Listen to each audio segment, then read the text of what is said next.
Welcome back to the latest, greatest podcast on the planet, Talk Data to Me. I am your host, Shahana Muhammad, and today I want to talk about something that is not necessarily AI related, but it is AI related because I'm saying it's AI related. I want to talk about my movie, Dark Knight of the Soul. I want to talk about a different perspective. Not so much focusing on AI per se, but I want to talk about why I chose to create Dark Knight of the Soul, where that concept came from. I've talked about this on other platforms, but I've never officially fully talked about it on the podcast. So, Dark Night of the Soul is actually a biblical concept where a believer goes on this journey of self-discovery. And in going on the journey, the things that, if you are a believer, you're a disciplined learner, you pray, you fast, you read your word, you probably attend a church of some sort, and you're active, right, in some capacity. So it's definitely for someone who is, or about someone who is serious and active about their faith. This journey challenges everything that you're sure of. It strips all of the colloquialisms that make their way into your belief system. There's a scripture that I really like that is a perfect allegory for faith, in my opinion. When your faith is being tested and you experience all kinds of weather conditions, right? That's what this house was experiencing, all kinds of weather conditions. And in spite of everything that it went through, it weathered the storm. I compare Dark Night of the Soul experience to going through the eye of a storm and you're on a boat. That's what I would imagine it would be like. Because the only way to make it through the eye of a storm is by some sort of miracle. And I've gone through this 2 times in my life. First time, both in my older years, but the first time I had a lot of colloquialisms that I was clinging to. And that kind of shaped everything.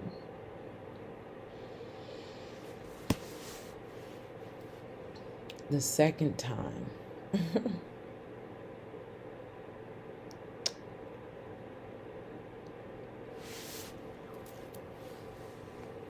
one thing I've realized is that,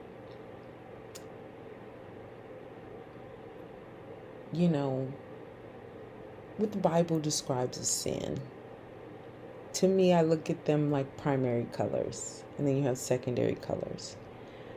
And, they say the greatest sin is the root of all evil is money, right? But why do people want money?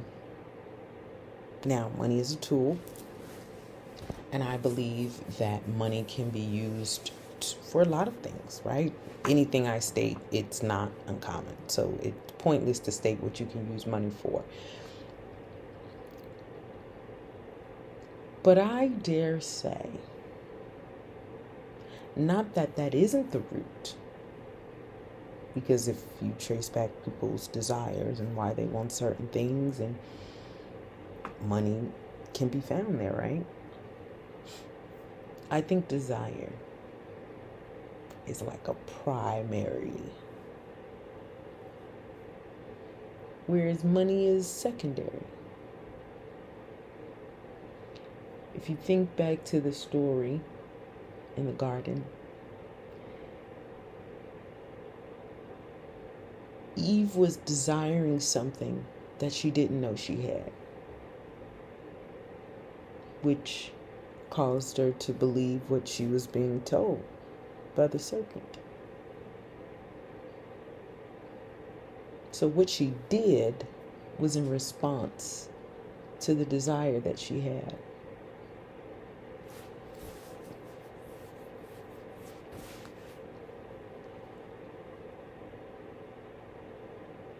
Desire is very dangerous, but it's also really beautiful, right?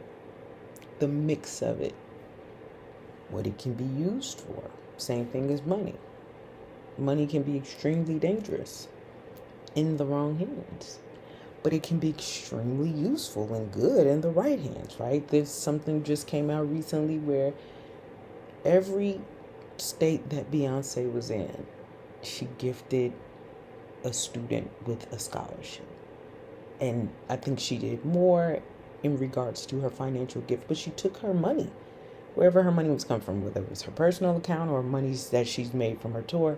I didn't look that far into it, but she gifted each state that she went to, she gifted a student money, scholarship money. So again, that's a great thing. Somebody not having to, who knows, worry about money for that semester, worry about the rest of their college tuition and what they may owe being paid. I think desire is one of the things that cause people to do a lot of things that they may or may not be proud of. I've always found it interesting how someone can be so dissatisfied with something within themselves that they automatically look at someone else, something else, someone else's desires, and then want that for themselves. When all it really boils down to is choice. I could say, I don't like the way this body part looks. I'll get a fake body part. And that'll be the end of that. As opposed to saying, I don't like the way this body part looks. There's nothing I can do about it at this current moment. I'm not going to say, oh my God, it's amazing. I don't think it's fully amazing, but it's not fully terrible. How could I improve it? Our minds could go in so many different directions, and we choose sometimes to settle on what's not good without even realizing. And then it puts you on this path that you may or may not want to be on, but you're there. And it unlocks other desires and other wants. And then you see the final culmination. It results in, I want this different body part, and as a result, I've got to get this amount of money, and I've got to do this to get it, and I've got this type of job, and this is the type of job I need, and this is the type of things that I need to do to get it. You could be on a completely different path a year from now. That is largely what a dark night of the soul does. It gets to the core of a thing. It puts you in a position where you have to look at the deep things within yourself in order to get back to a space of light. And then you realize who's in charge of your happiness, and who's in charge of your safety, and who's in charge of your love, the love you receive or don't.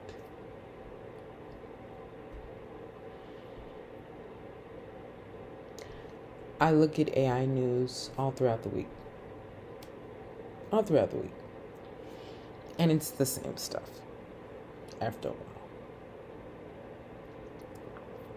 To me, Maybe I'm looking at the wrong pages. I don't know. But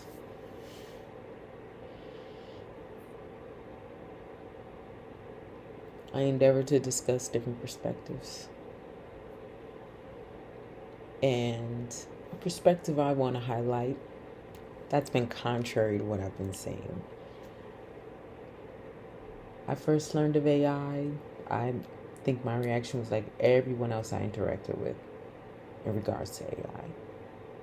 It's usually a negative response.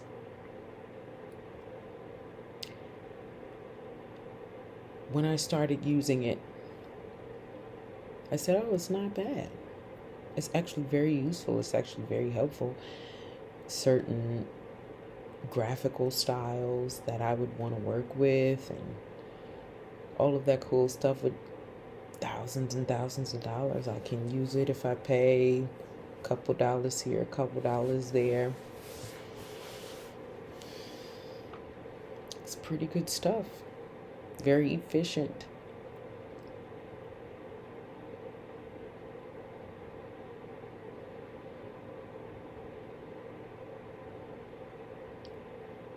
I've had a very positive experience with AI. I understand how tech companies and governments and countries can find AI very useful because it has so many different purposes and use cases for it. And I think it will be great.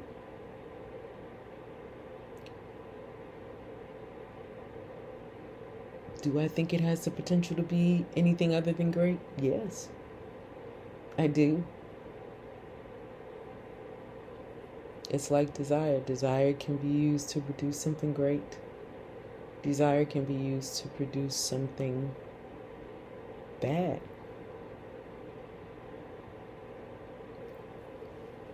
I think it's up to the person. I heard somebody say that they don't like AI because it doesn't have God. I think the people that use it are responsible for that. I think AI, like money, is a tool. I don't think the tool should be impervious to God or not. I think it should just be a tool. I think it becomes a problem when this said tool wants to replicate the human brain, when this said tool wants to replicate human capabilities. I think that's when it becomes a problem for other people. In that regard, I still hold the same sentiment.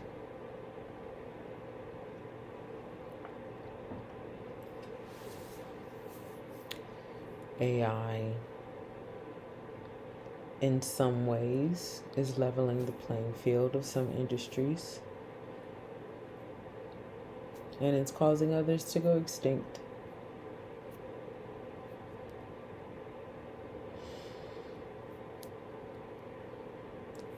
Dark Night of the Soul. I don't think I've ever would have released anything if it weren't for AI. And that I will forever be grateful for. I've prioritized other things, not that creativity isn't a priority to me right now. But one of the other things I've experienced in my life's journey is sometimes when you don't suppress, but you allow certain emotions to take a back seat and you prioritize other things. When you can prioritize those emotions that have taken a back seat, you realize what is most important. And what is most important is making sure that the journey is not for naught.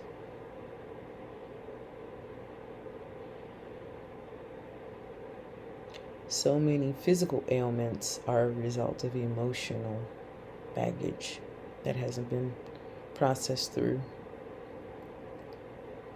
So that's one of my hopes in creating the work that I create, the films that I create, for people to think, people to know that if you're going through a dark night of the soul, this is usually how it eventuates.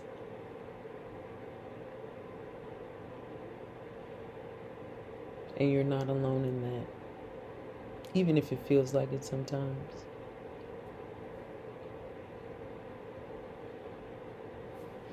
Will AI destroy the world? I don't know.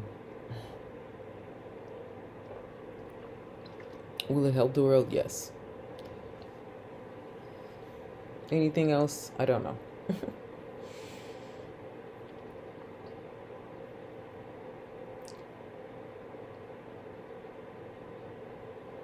I use several video software programs in creating Dark Night of the Soul.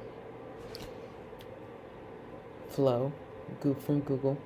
ChatGPT obviously helped with the storyboarding and the scripting and all of that good jazz.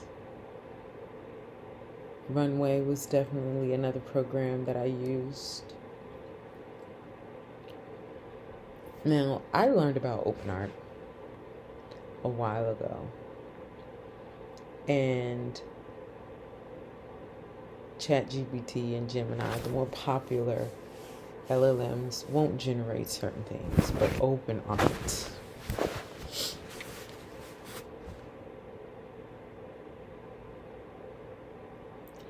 let's just say,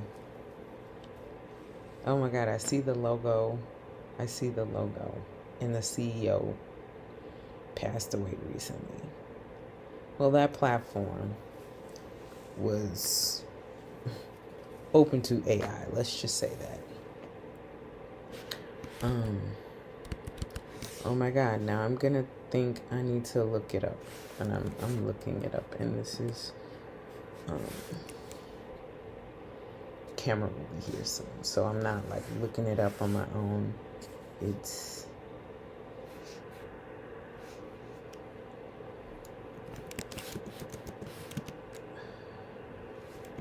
OnlyFans. That's what it is. OnlyFans was open to AI and receiving content that was AI based. OpenArt was a platform that allowed you to generate creative works. And OpenArt is recently partnered with Higgsfield, which I definitely use Higgsfield in creating some of the scenes from Dark Night of the Soul. Higgsfield is definitely, man, there's not many other video AI filmmaking platforms like that understands filmmaking in the way that Higgsfield does. OpenArt is a part of that platform now. And what that means for people who aren't in the world of AI, the issue is that a lot of times AI looks like AI. Like, it has its moments where sometimes it can look animated and you want something cinematic in real life, and you kind of get a mix of both when it comes to AI filmmaking. Sometimes that's what you want. Most times that's not what you want. And I just think that that's where we are right now creatively. So those were some of the tools that I used. So the Control-Alt-Dream moment, I kind of touched on it earlier on in the conversation, and that is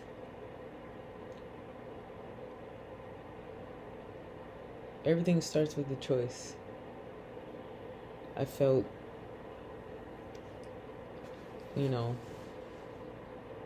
I'd like to ask people how their day's going sometimes, and I genuinely want to know. Sometimes it's a conversation starter, sometimes it's a hey, what's been going on in your world? My world has been chill, or it hasn't been whatever. And it just felt like everything was so heavy.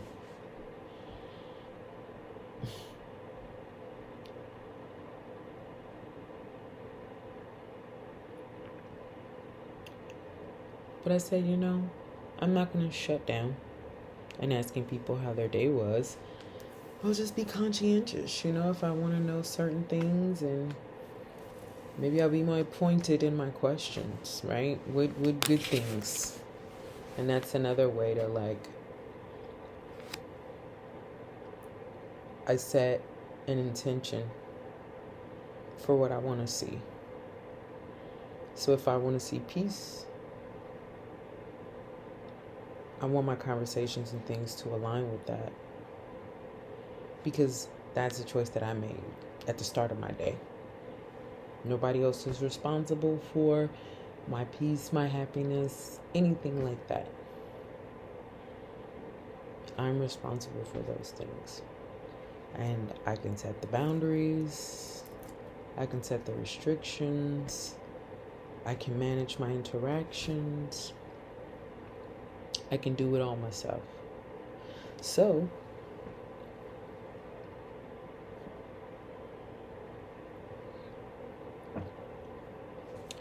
everything starts with a choice.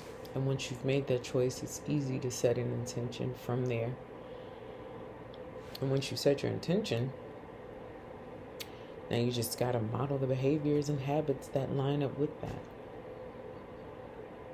And it's a practice. You're developing a muscle that you may or may not be aware that you were intentionally or unintentionally using. We use it, right? We make choices all the time. And as a result of those choices, we do certain things as a result of that. If I choose to get up early in the morning because I want to have more discipline, I'm getting up early in the morning and I have more discipline.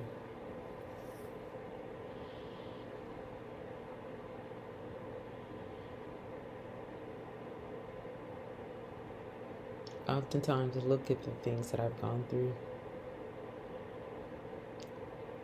and I just almost kind of third person some of the situations. How am I able to be positive or still have a different outlook? I should be negative. I should be miserable. I should hate this person. I should carry weight. Unnecessary weight. That's what it looks like.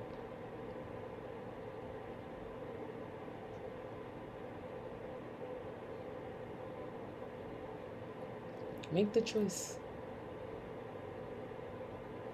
Set the intention.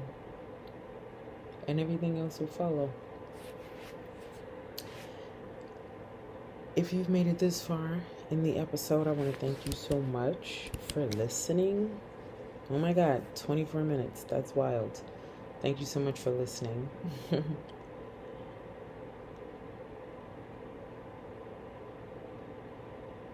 Make sure to like, comment, and subscribe. That's why it's 24 minutes, because of all these pauses. Make sure to like, comment, and subscribe. And comment intention.